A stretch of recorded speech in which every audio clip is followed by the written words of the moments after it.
Hello and welcome into the KE Report. I'm your host, Shad Markwitz, and today we're getting an update on Troilus Gold Corp, traded on the TSX under the ticker TLG and on the OTCQX under the ticker CHXMF. And we're joined today with the president and CEO of Troilus Gold, Justin Reid. And Justin, always great to have you on the show to get an update on the project. You've had a slew of news out, and we're going to try to get to all of it. We're going to talk a little bit about project de-risking. We're going to talk about some of the capital stack that you've been putting together for the long-term construction build, and we're also going to talk about permitting. Let's dive in first to some of the initiatives that your team has been working on, maybe behind the scenes, but you've been put out some press releases to this effect.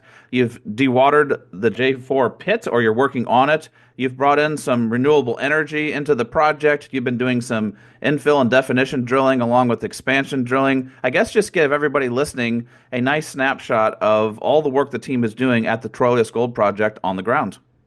Thanks for that. Good morning, Shad. I hope New Orleans is treating you well. Yeah, we're very, very busy, even though we're not necessarily putting out drill results all the time. We're in that shift now to pre-development, which is a great thing to see. So at site, we're obviously getting ready for winter. Winter is there now. One of our critical paths, obviously, is the dewatering of the pit. We have 30 million cubic meters of water in both the J and 87 pit. We're fully permitted to dewater. And, I think just the fact that we have that permit is a major de-risking event in itself. Water is the single most sensitive issue in any mining operation globally, especially in Canada.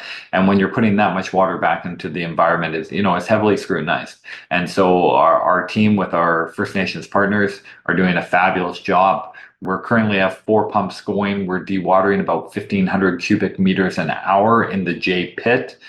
I guess we've been going about 12 weeks, and we're probably down I don't know today, but we're probably down about 30 meters in the pit, and the pit's total depth is about 120 meters. So we're over 2 million cubic meters out of the pit, and it's going incredibly well. We expect that the J pit will be empty by spring. We'll establish a pump, and then we'll move into the 87, and we'll probably double our rate when we get in there. Under the current plan, we hope to be completely dry in both pits by in just over a year and a half, which is absolutely fine and on schedule. As well as part of our ESG profile and objectives and our longer term goal to be carbon neutral, we have to look at all alternative power just away from the grid. And, we are fully energized. We have green hydroelectric power from Hydro-Quebec, but we're doing a bunch of studies now. So We've installed 500 solar panels at site, tied it up into our substation, and that's running most of our camp as well. We have detection devices up on our cell tower, and we've installed a full windmill at site that is not only generating power for our consumption, but also giving us important information as we look at what future opportunities in renewable energy is available to Troilus. We are in one of the windiest spots of the James Bay. The wind blows 24 hours a day there. And so there's a lot of opportunity that in the future, and we have a 22-year mine life on only half of our resource. So in the future, we could certainly look to what opportunities exist. So we're doing the early work now, but it's certainly helping our carbon footprint and giving us some really important information.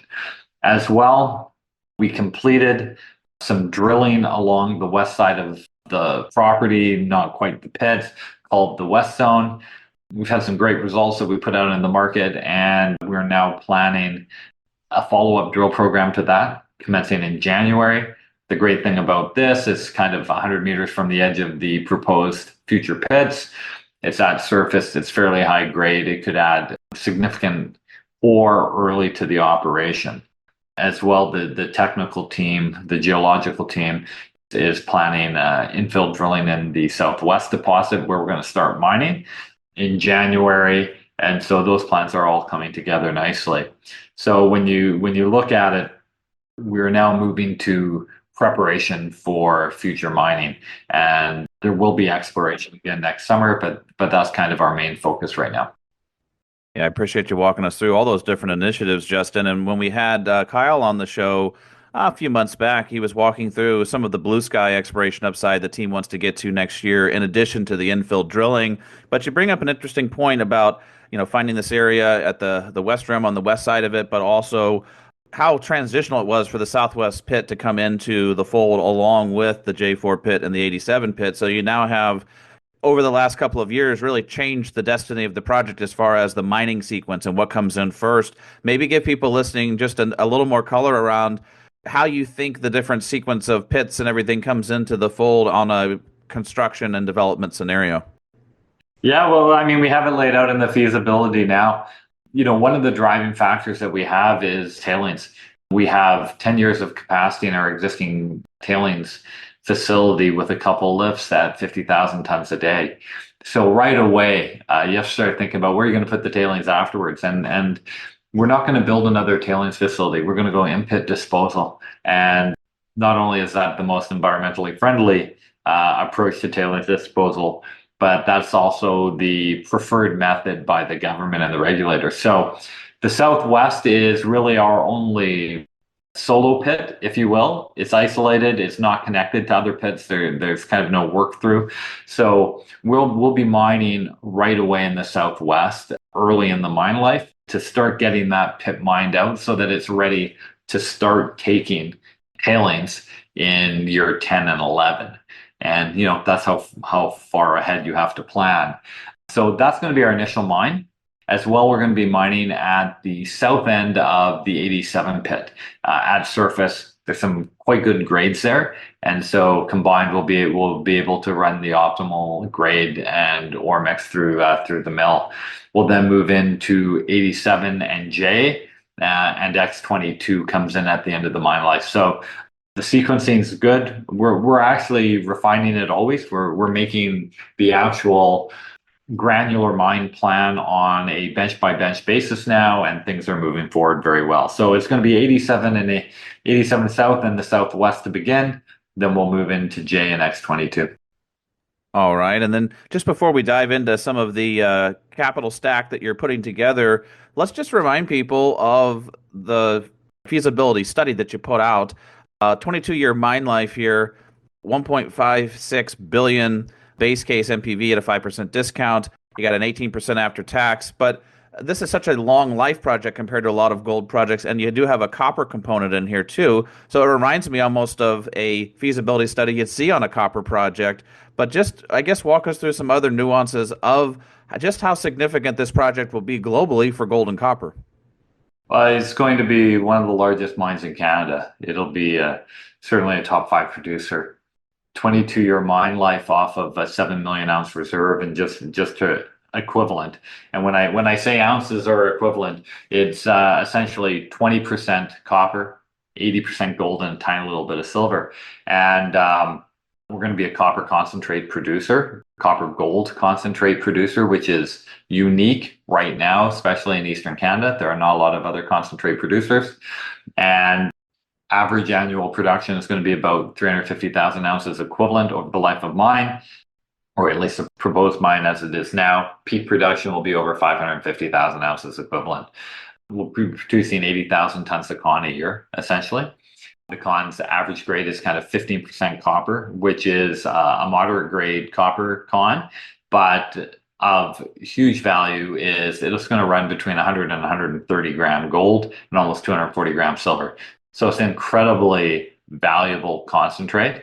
And the financing that we're going to talk about next is a direct result of the copper content and really has nothing to do with the gold content. And so what I like to say is that copper is going to fund this mine and gold is going to really drive the value.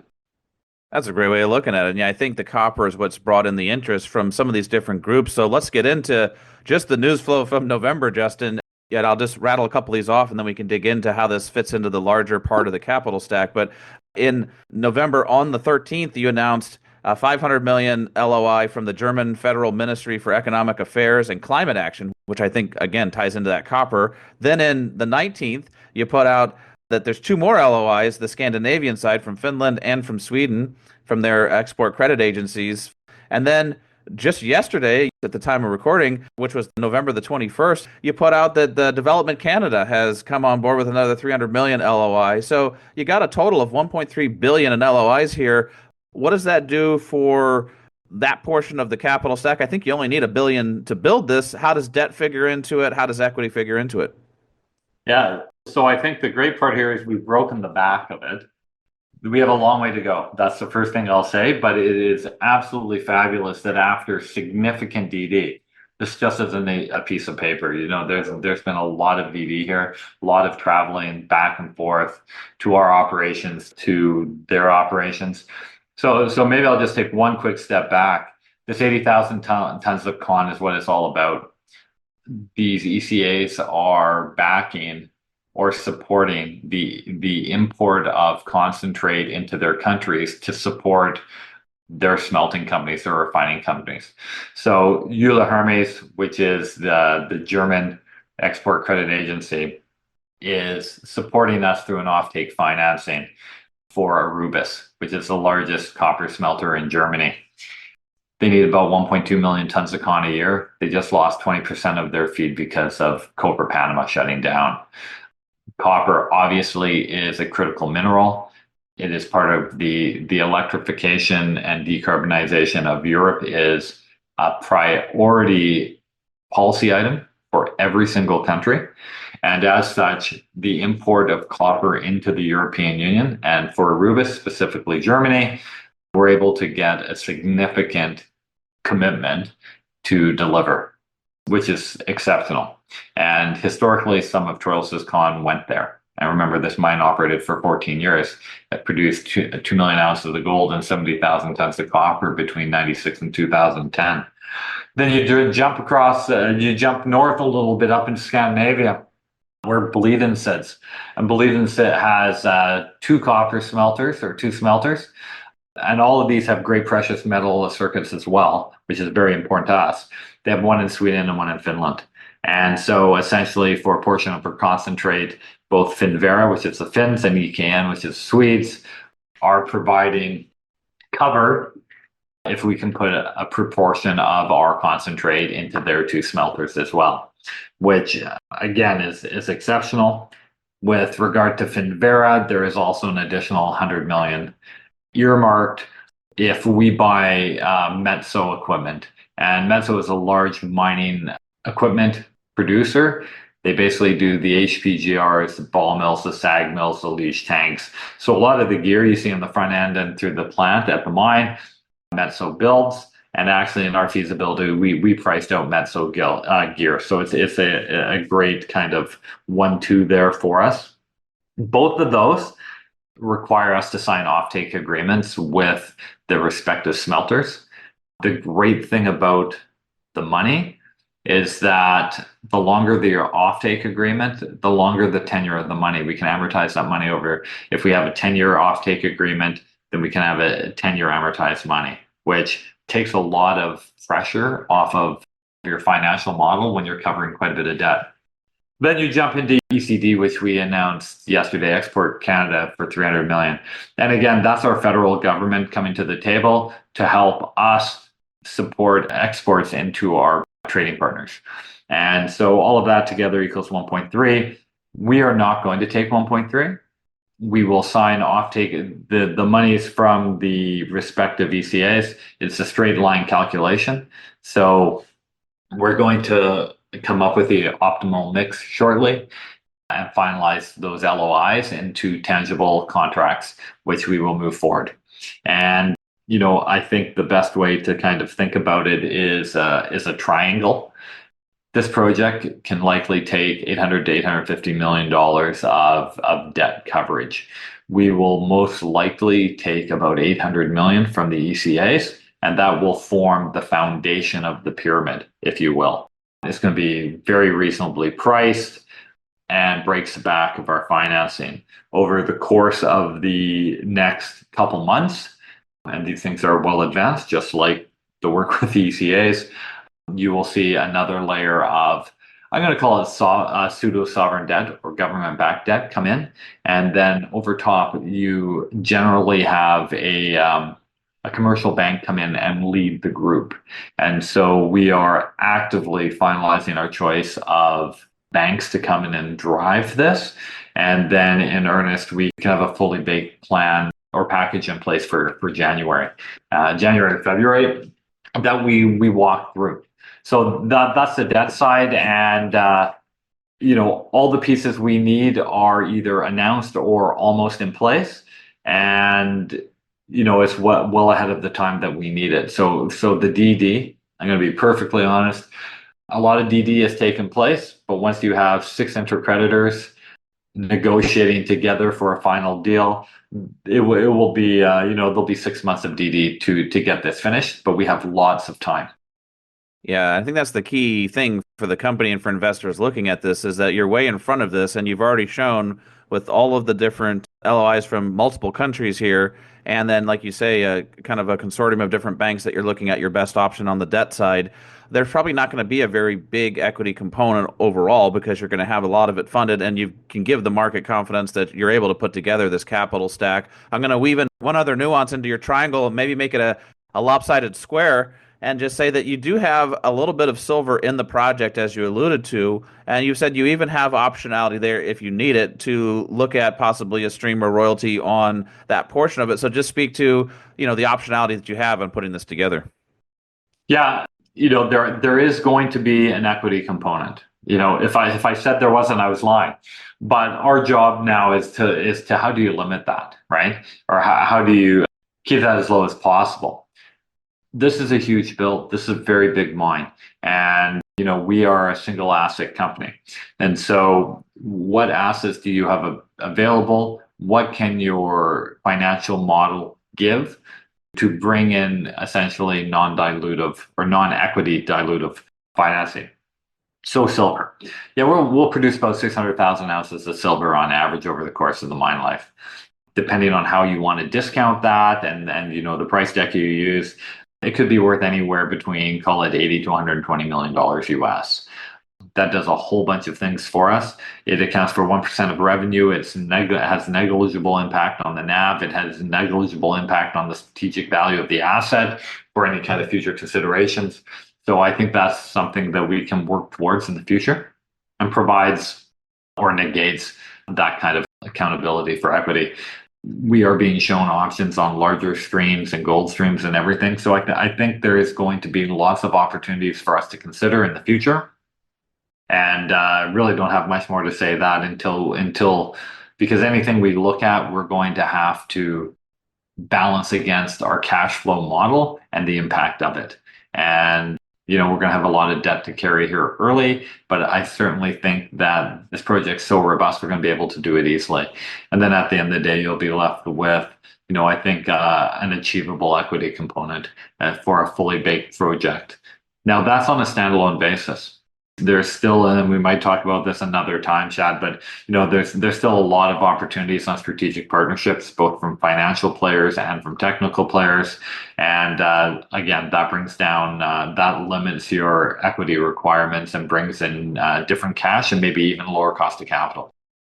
Yeah, I think the key takeaway here, Justin, is that you guys have multiple irons in the fire to pull together a capital stack that makes this project a construction go. And I think people are seeing that the pieces are coming together where maybe a couple of years ago, people may have had questions in the back of their mind about how you're going to raise $1 billion. I think it's abundantly clear that you could probably raise a lot more than that at this point in time because the project is so robust. There is one other aspect of the projects that everybody likes to get updates on, and that is the permitting timeline and really a rough timeline of what that means to construction. How do those pieces come together as far as the final steps to where you could look towards making a construction decision? Yeah, and obviously critical path. You don't draw down any money until you have your permits in hand. So it's kind of moot if you don't have any permits.